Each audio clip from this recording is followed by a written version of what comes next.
I always think about that from history in the sense of context, because it's like history isn't just memory.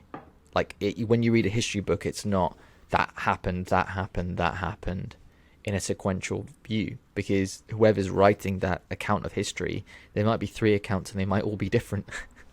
Right. So it's like, okay, how do you? And I was talking to this about Roger Crowley when about Constantinople, because at points he was saying there was multiple accounts all detailing the same event, all different. And I'm like, well, as the historian, how do you pass out what to write?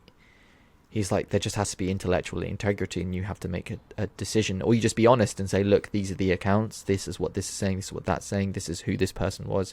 He sat on that side. They sat on that side.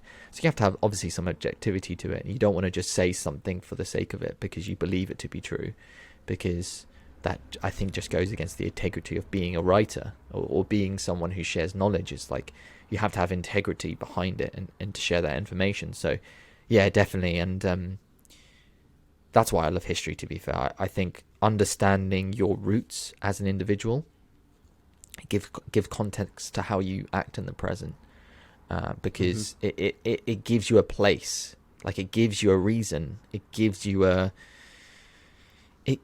motive to understand that there's it's finite.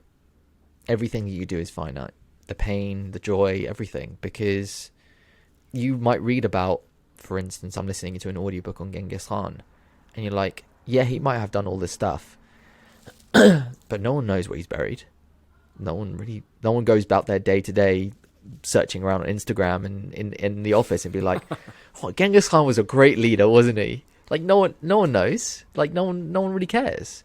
But back then he was like, oh, Genghis Khan, he was like the guy, you know.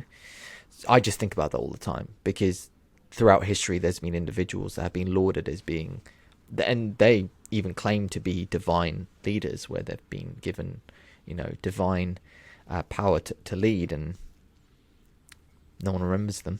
I think about that all the Yeah, time when I think that would about be a individuals.